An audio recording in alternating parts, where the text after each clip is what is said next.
Hey guys, welcome back to Dunkirk Dunes.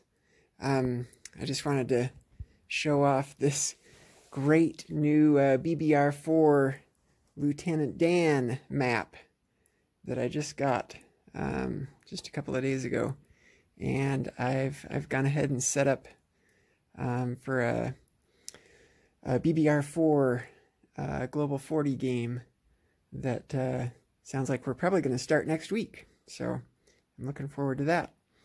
But I just love this map, and I don't think any photos or video are going to do it justice.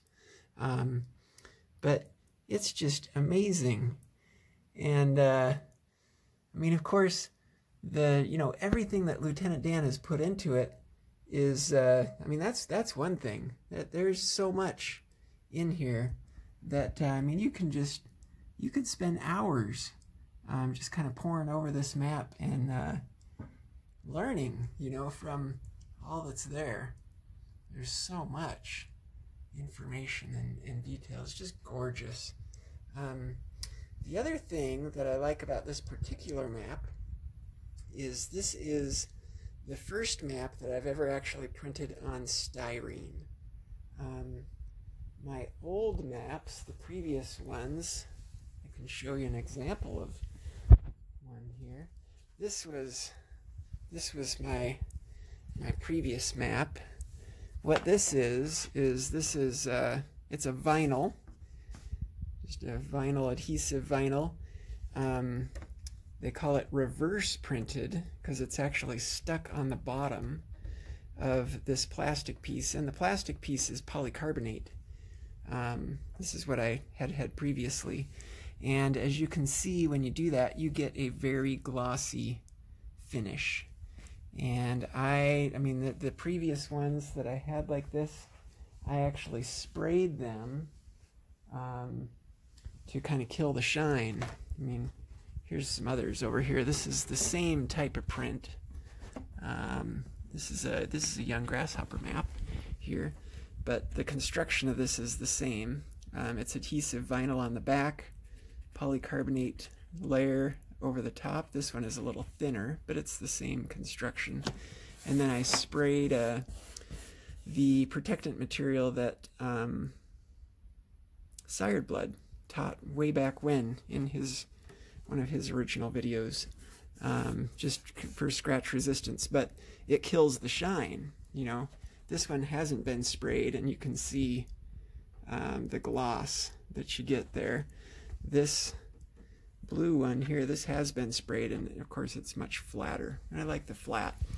But this to me is even better, and I had heard people talk about styrene maps before and how they love them, but I'd never had one. And I finally, kind of a combination of kind of talking my printer into trying it, and them being willing to, try something new.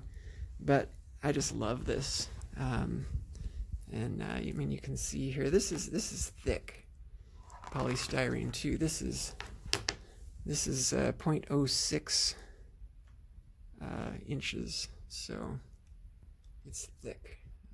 It's about a 1/16 of an inch thick, but it's printed right onto the vinyl surface there. It's just right there, and it's not completely flat, but it's pretty much flat. It's got a little bit of a sheen to it, but not much. I just love it.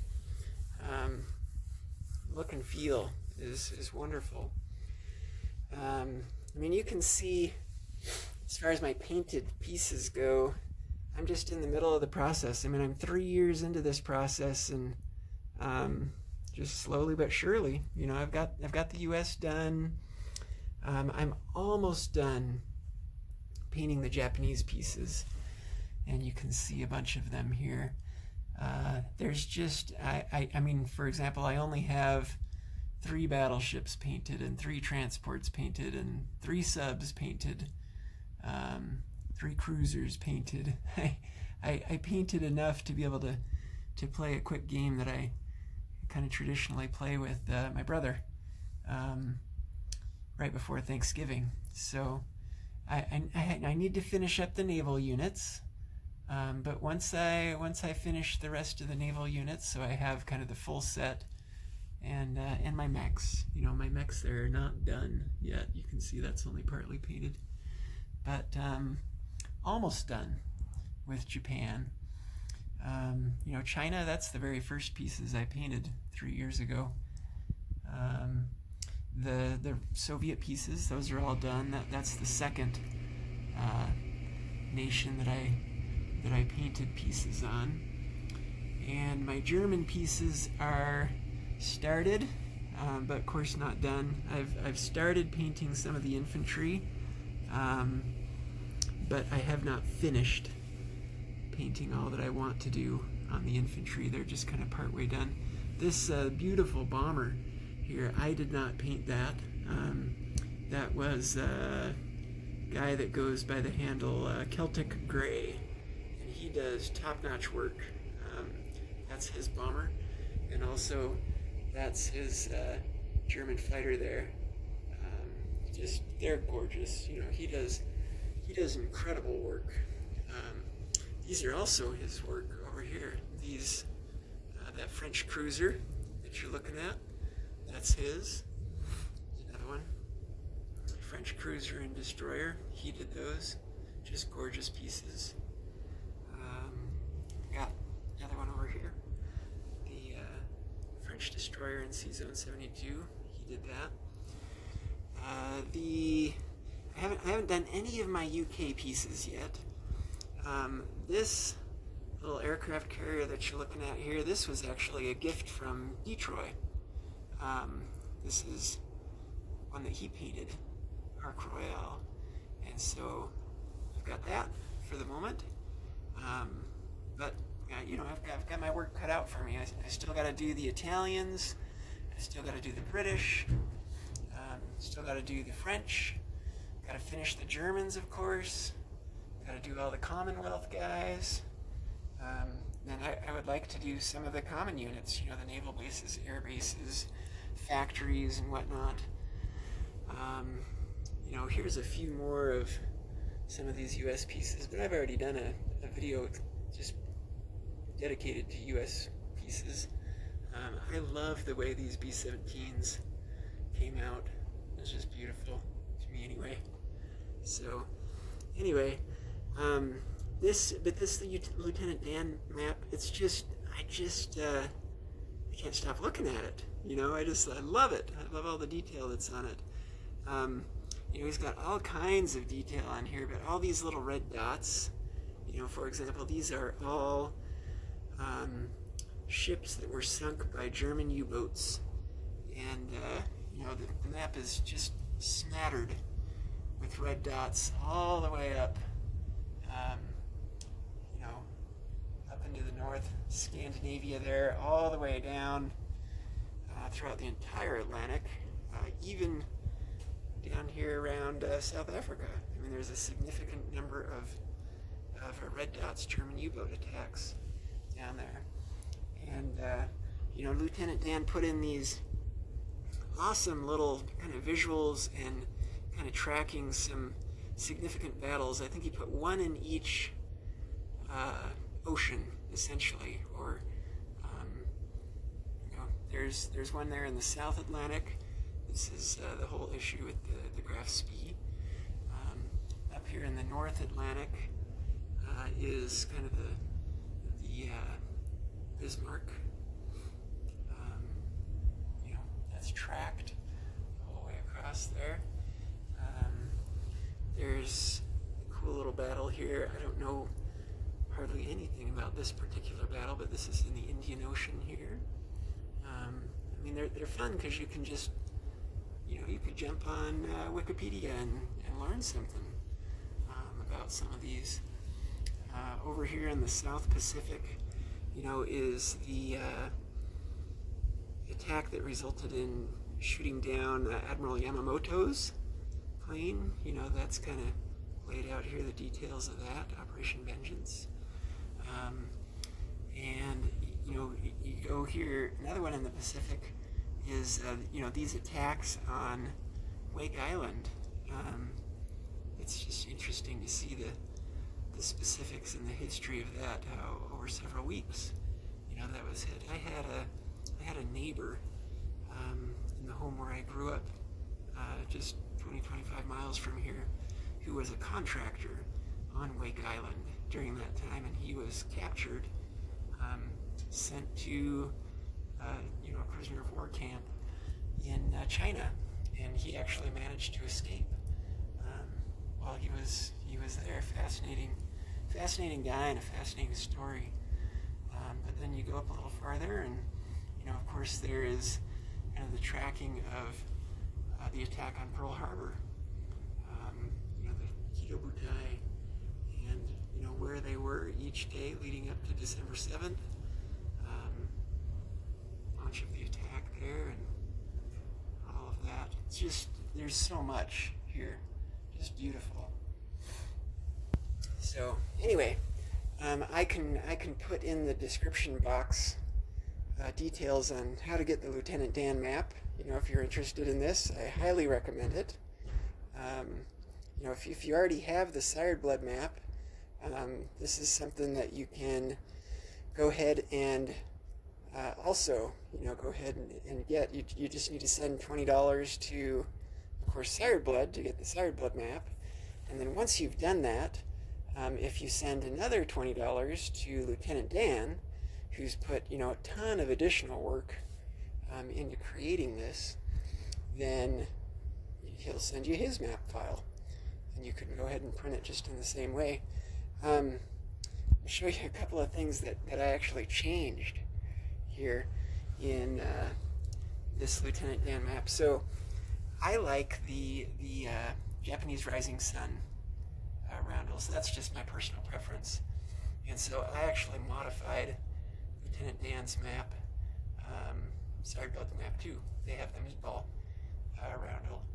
And I just swapped them out. That's just my preference.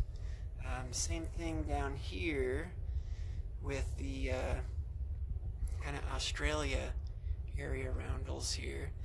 Lieutenant Dan uses, and I didn't change these over here, you can see the roundels here he's got kind of in the legend area, but right there, center of your screen, the 16s there, those are the roundels that come in the Lieutenant Dan map as you get it. I swapped all these Commonwealth ones back out for the Union Jack. That's just my personal preference. And it's just what I wanted to do. So I did it before I printed it. The other thing, again, this is just personal preference, but I pulled off the roundels that were in the Lieutenant Dan map on some of these neutrals, whether they're, pro-axis neutrals or strict neutrals. There's a whole bunch of strict neutrals here over in, of course, South America. But I pulled the roundels off. Again, it's just personal preference. I just only wanted to have roundels of the 9 powers in the game, plus those where there's actually there's a benefit on the map to having the roundel. Like, for example, the Spain roundels, I left those on just because there are also some Spanish colonies down here in Africa that are affected if something does happen in Spain. Same thing with Portugal. I left those in because they're useful for gameplay. There are Angola and Mozambique. Those have the same Portuguese roundels. So, and then of course there's Turkey. The other thing I noticed, and I need to ask Lieutenant Dan about this, I guess, but I was looking at just someone else's Lieutenant Dan map that I saw that they were playing on, and this is from what I understand, this is a late version of the Lieutenant Dan map.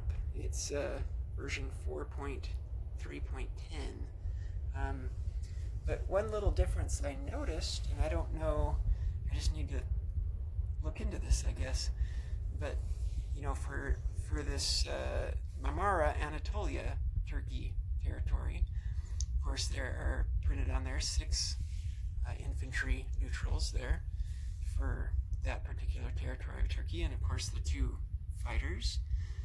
But on my map, there are not 2 additional infantry in eastern Anatolia. And I swear on someone else's version, I assume an earlier version of the Lieutenant Dan map, it had 2 infantry there in eastern Anatolia. I'm not sure when that changed or whatnot. I suspect the version that I have here is more correct and more updated, but I'll have to look into that. The other thing I know that Lieutenant Dan mentioned, that this late version of the map that I have, is it has, of course you've all seen the rising sun over there in the Pacific, which is gorgeous. The swastika here, smack dab and emanating out from Berlin. But then there's also this Italian eagle that, it's a little obscured right now because I've got all these Italian units on it, but it's there. Anyway, map is gorgeous. Can't recommend it enough. Definitely worth getting. And I guess maybe the last thing I should mention is the print that I made of this map is huge. It's 8 feet long. This is 96 inches long. And I didn't mess with the aspect ratio. The aspect ratio turns out to be 44 inches across, wide. Plenty big. The hope is that you'll never have any crowding, really, in any territory, and you really don't need chips if you print it this big. But I love it. Can't recommend it enough. So, anyway, thanks for watching. And hopefully we'll be posting some YouTube Wars videos soon. Coming up probably in the next week or so. So, thank you. Bye-bye.